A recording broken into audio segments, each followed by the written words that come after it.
Chapter 4 Life in Exile. Joe Rance was no stranger to poling for himself. He'd been forced to do so at an early age. After the fire burned down their home, 9-year-old Joe and his family moved to the camp near the Idaho mine, the Golden Ruby, where Joe's father worked. Harry Rance no longer had to make the long drive back and forth, but their new home was a stark change from Spokane. The Boulder City camp consisted of 35 small cabins and a few other ramshackle buildings clinging to the side of a mountain. Wooden sidewalks stretched from one building to the next. A one-room schoolhouse stood on a flat spot among the pines, but there were few children and attendance was low.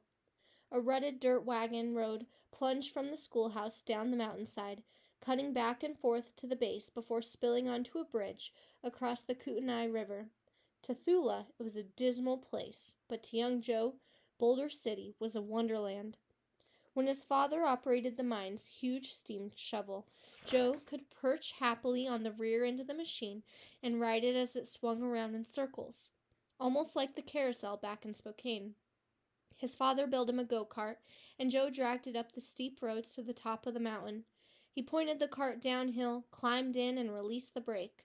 He raced down the road at breakneck speed, careening around the hairpin turns, whooping at the top of his lungs all the way to the river and across the bridge. Then he climbed out and began the long trek back to the top of the mountain and did it again and again. He didn't stop until it was too dark to see the road. When he was in motion, outdoors, the wind in his face brushed away all the anxiety that had been eating at him since his mother's death. He felt alive. When winter closed in and the mountainside was deep in powdery snow, his father got out the welding equipment and built Joe a sled. With it he could rocket down the wagon road at even more terrifying speeds. Sometimes, when the adults weren't watching, he'd take Harry Jr. up the mountain. Joe would find one of the railroad carts used to carry ore down the mountain, give it a shove, and then jump in with his little brother.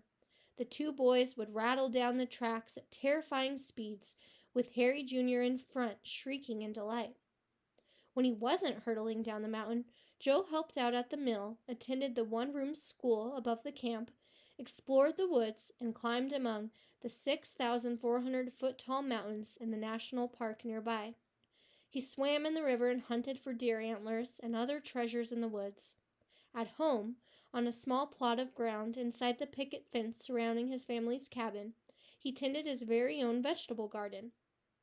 But that little garden didn't produce nearly enough to satisfy Joe's hunger. He was growing fast, and he inhaled food as quickly as his stepmother made it.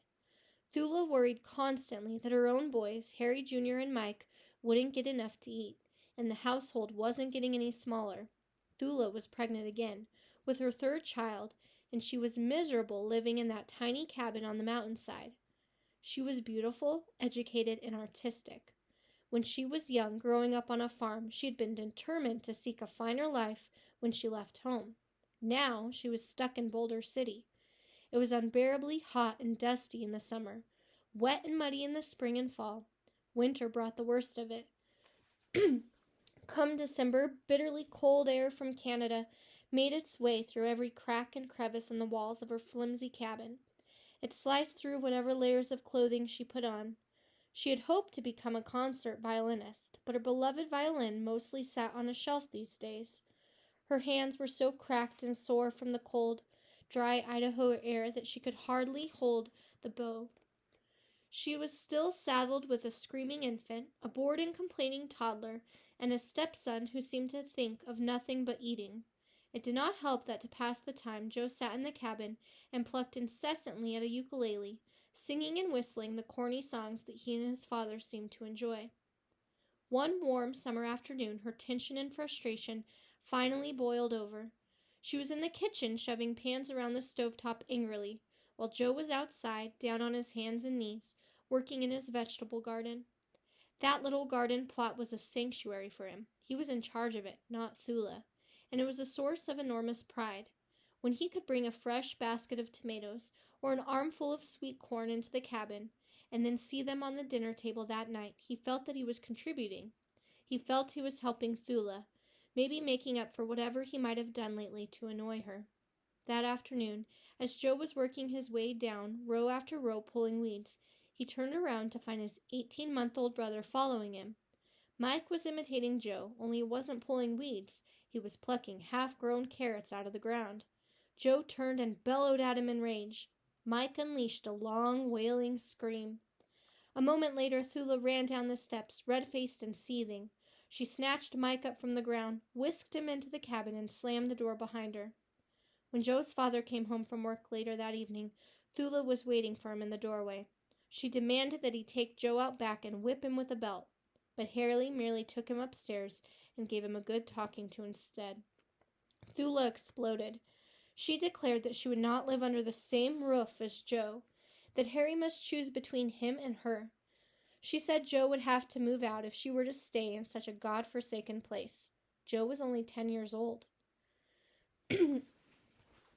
Early the next morning, Joe's father led him up the wagon road to the schoolhouse at the top of the hill. He left Joe sitting outside on the steps and went in to talk to the male school teacher. Joe sat and waited in the morning sunlight. He drew circles in the dust with a stick and stared sadly at a Steller's jay. The bird had perched on a nearby branch and began screeching at him. It seemed to Joe that even the bird was scolding him. After a long while, his father and the teacher emerged from the schoolhouse and shook hands. They'd struck a deal. Joe was to chop enough kindling and split enough wood to keep the school's huge stone fireplace stoked day and night. In return, he would have a place to stay. From now on, he was going to sleep at the school.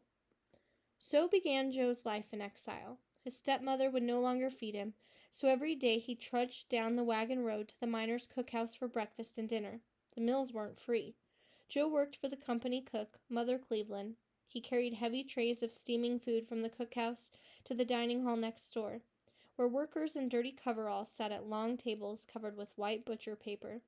The plates were heaped high with hot cakes and bacon in the mornings and with slabs of meat and potatoes in the evenings.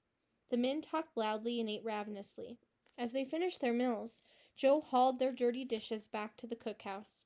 In exchange for his efforts, Joe could eat all the bacon and hot cakes and meat and potatoes he wanted. In the evenings after dinner, he trudged back up the mountain to the schoolhouse to chop more wood, do his homework, and sleep. The work and the food proved good for Joe in one way. He continued to grow rapidly in size and strength. The long treks up and down the mountain built up his legs.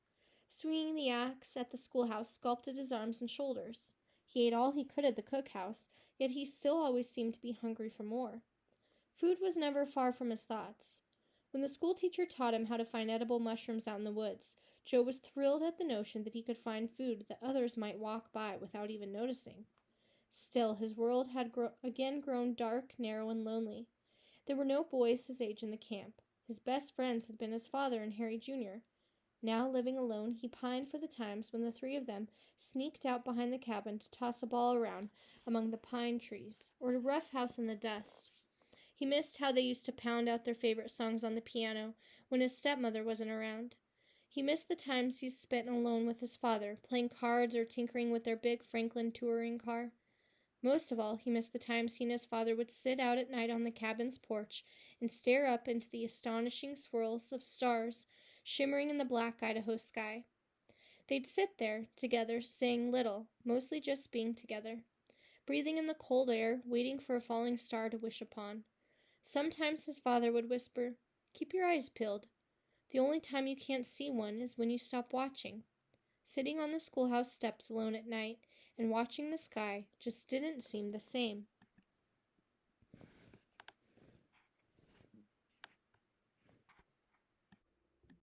Chapter 5. Making the Climb.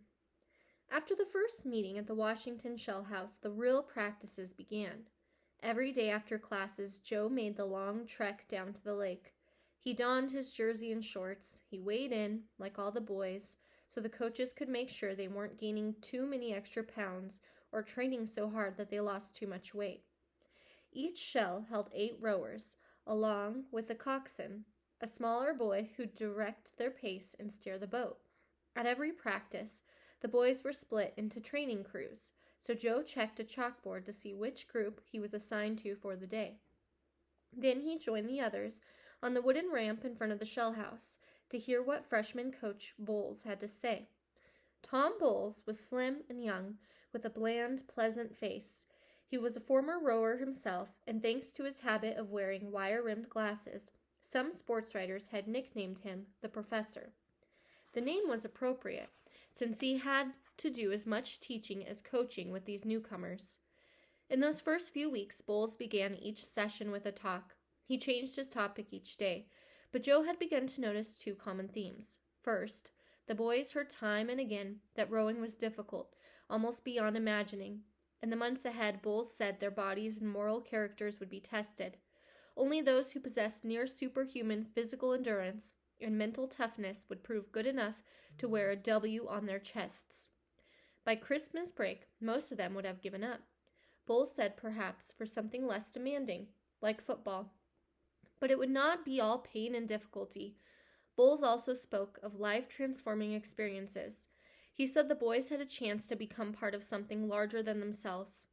The best of them would tap into a strength and power they did not yet know they possessed. They'd grow from boys to men.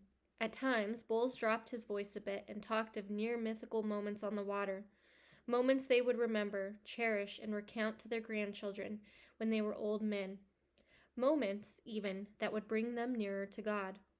To achieve that level of brilliance, however, they would first have to train their bodies and minds to endure brutal punishment.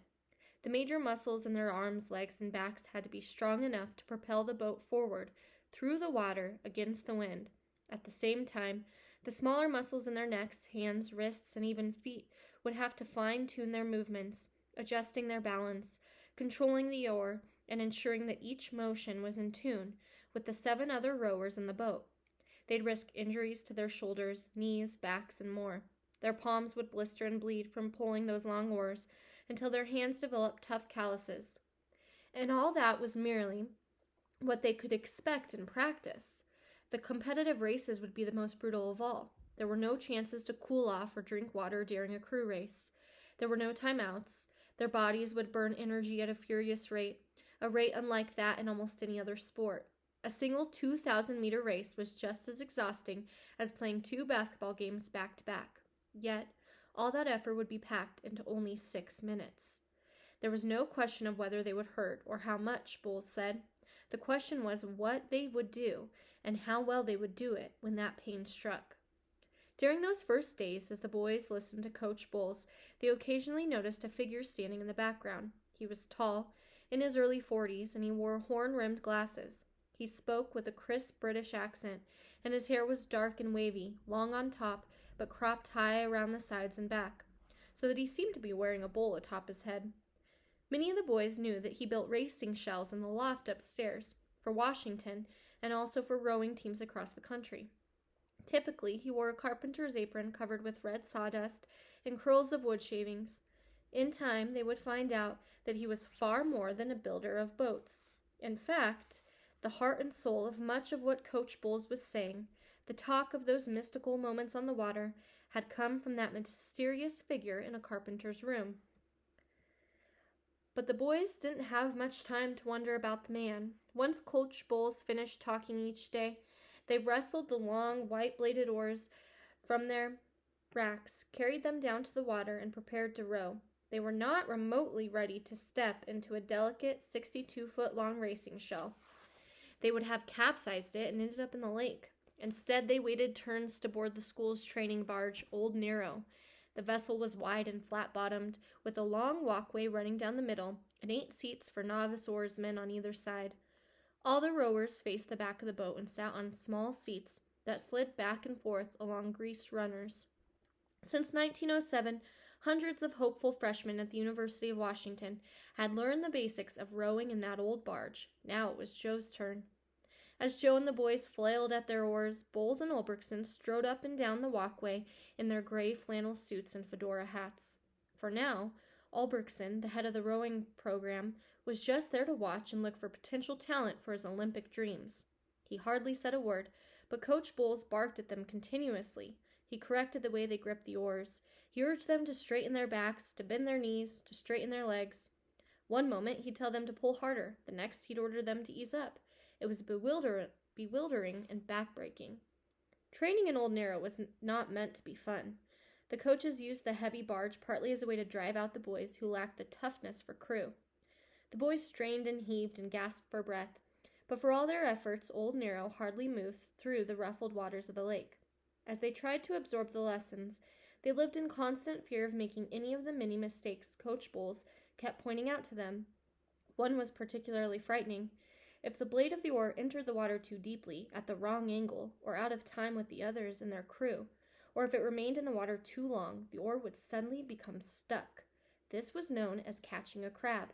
When it happened, it felt as if some gargantuan crustacean had reached up from the depths and seized the blade. The boat kept moving, but the oar didn't. The boy who caught the crab might be smacked hard in the chest with the handle and knocked out of his seat. Or if he held onto the oar too long, he might be catapulted into the water. Every stroke he took offered each boy the possibility of a wet, cold, and spectacularly public form of humiliation. Out of all the freshmen, the only one who'd ever rowed before was Joe's friend Roger Morris. As a boy, he'd spent his summers rowing a small boat in Manzanita Bay, a lovely blue cove in western Washington. When he was 12 years old, he once rowed 15 miles from his family's cabin outside Seattle to their house in the city, all because he had a terrible toothache and wanted to get home and see his mother. But aboard old Nero, Roger Morris discovered that his experience was no help. His freewheeling style of rowing was nothing like the precise racing stroke that Coach Bowles was trying to teach. None of the freshmen found the technique easy to master. The days grew shorter, the October nights colder, and still the workouts went on for 3 hours every afternoon.